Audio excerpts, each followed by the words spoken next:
ولا تضرب الوجہ، اور اس کے منہ پر مت مار، اس کو تھپڑ نہ لگا، اس کو تماچا نہ لگا۔ معلوم ہوا کہ یہ جائز نہیں ہے۔ بہت سارے لوگ یہ جانتے نہیں ہیں، بلکہ میں سمجھتا ہوں عام معاشرے میں یہ چیز رائج ہے کہ چاہے عورت ہو یا مرد ہو، اولاد کا معاملہ ہو یا بیوی کا معاملہ ہو، ذرا سا آدمی غصے میں آ گیا فوراً دوسرے کے چہرے پر تماچا لگا دیتا ہے۔ اسلام میں یہ جائز نہیں، یہ حرام ہے، یہ خود ایک گناہ ہے کہ کسی کے چہرے پر مارا جائے۔ اللہ کے نبی صلی اللہ علیہ وسلم نے چہرے پر مارنے سے منع کیا ہے، کسی کے بھی چہرے پر مارنا جائز نہیں ہے، تماچا لگانا اسلام میں جائز نہیں۔ بچوں کو آپ دیکھیے، بات بات پر ماں باپ مارتے ہیں، اسکولوں میں ٹیچر مارتے ہیں، چہرے پر مارتے ہیں، چہرے پر مارنا جائز نہیں ہے۔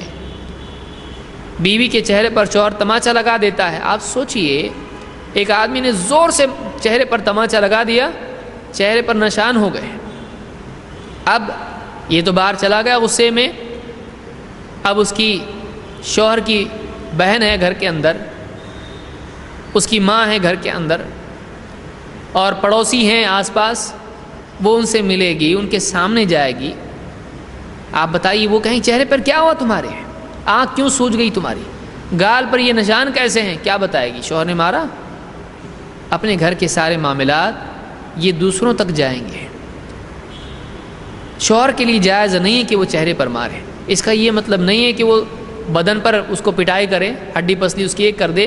یہاں پر یہ ہے کہ چہرہ ایک انسان کی شخصیت کا نمائندہ ہوتا ہے، اسی لیے آپ کہتے ہیں میں نے اس سے منہ پھیر لیا، یعنی میں نے اس سے تعلقات قطع کر دیے۔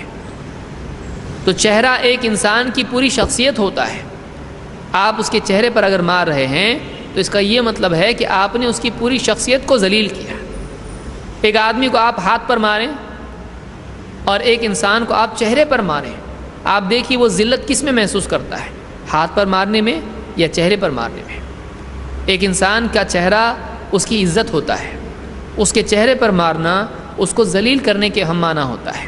لہٰذا اسلام نے اس بات کا بہت لحاظ کیا ہے کہ کوئی انسان دوسرے کے ساتھ ایسا معاملہ نہ کرے جو اس کی عزت کو خراب کرنے والا ہو۔ وَلَا تَضْرِبِ الْوَجْهَ، اپنی بیوی کے چہرے پر مت مار۔ اس کے چہرے پر مارنا نہ صرف یہ کہ مارتے وقت اس کو ذلیل کرنا ہے، بلکہ جن لوگوں کے ساتھ، جن بہنوں کے ساتھ، جن خواتین کے ساتھ وہ اٹھتی بیٹھتی ہے، اگر چہرے پر نشان بن گیا اور زخم ہو گیا، اس عورت کے لیے اپنے تعلقات، بیوی شوہر کے تعلقات لوگوں کے سامنے بیان کرنے پڑیں گے۔ ہر عورت کا معاملہ کیا ہوتا ہے؟ کوئی عورت پوچھے کیسے چل رہا ہے آپ کا شوہر، کیسا ہے؟ بہت اچھا ہے ہمارا شوہر، میرا شوہر بہت اچھا ہے۔ کیسے تعلقات آپ کے ہیں؟ بہت اچھے تعلقات ہیں، دنیا میں شاید ہی کسی کے تعلقات ایسے ہوں، اتنا مجھ سے محبت کرتے ہیں میرے شوہر۔ ایک عورت اپنے گھر کے معاملات کو چھپائے رکھتی ہے۔ آپ کا شوہر آپ کا خیال دیتا ہے کہ نہیں دیتا ہے؟ بہت خیال دیتے ہیں، کبھی کوتاہی نہیں کرتے ہیں۔ ایک عزت دار عورت، ایک شریف عورت، ایک واقعی اپنی عزت کو بچانے والی عورت، اگر شوہر اس کے خیال کرنے میں اگر کوتاہی کرتا ہے تب بھی وہ ایسی بات کہتی ہے جس سے اس کا عیب لوگوں کے سامنے نہ آئے۔ کیوں؟ اس لیے کہ وہ یہ سمجھتی ہے کہ میری بے عزتی اگر میرا شوہر برا ہو، لوگوں کے سامنے میرے اور شوہر کے تعلقات اگر کھل کے آ جاتے ہیں میری بے عزتی ہو جائے گی۔ وہ اپنی عزت بچاتی ہے، اپنے شوہر کی عزت بچاتی ہے۔ لیکن اگر ایک شوہر اپنی بیوی کو ایسا لباس نہ دے کہ عزت بچنے کا موقع رہے اور اس کے چہرے پر تماچے لگانے والا ہو، تو آپ بتائیے کہ اس کے لیے خود ایک ذلت ہوتی ہے۔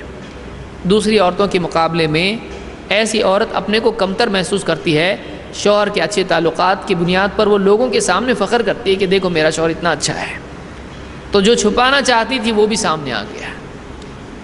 وَلَا تُقَبِّحْ، چہرے پر مت مار، اور اس کے بعد وَلَا تُقَبِّحْ، اپنی بیوی کی تقبیح مت کر، اس کی تقبیح مت کر۔ کیا مطلب ہے؟ ابو داؤد نے الفاظ بیان کیے ہیں وَلَا تُقَبِّحْ، اور اپنی بیوی کی تقبیح مت کر، یعنی ایک معنی اس کی یہ ہے کہ ایک شوہر بیوی سے کہے کہ مجھ کو ٹھیک سے دیکھنے نہیں دیے، اگر دیکھا ہوتا کہ تمہارا چہرہ ایسا ہے تو کبھی پسند نہیں کرتا ہے کہ آنکھیں ایسی ہیں، کان ایسے ہیں، ناک ایسی ہے، جلدی میں مجھ کو دکھا کے فوراً میرا نکاح کرتی ہے، ٹیڑھی ناک والی، ٹیڑھے کان، بڑے کان والی، اور دانت ایسے ہیں، اور یہ دیکھو آنکھیں کہاں جا رہی ہیں۔ تو اس طرح سے اگر ایک آدمی اپنی بیوی کا کوئی عیب ہے، اس کو بار بار ذلیل کرتا ہے کہ اس کا چہرہ برا ہے، اس کا چہرہ دیکھ کر ہی مجھ کو گھبراہٹ ہوتی ہے، اس کا چہرہ دیکھ کے ہی مجھ کو ایسا ہوتا ہے، اگر واقعی اس عورت میں کوئی کمی ہے تو بار بار وہ کمی اس کو جتا کے اس کو ذلیل کرنا یہ جائز نہیں ہے۔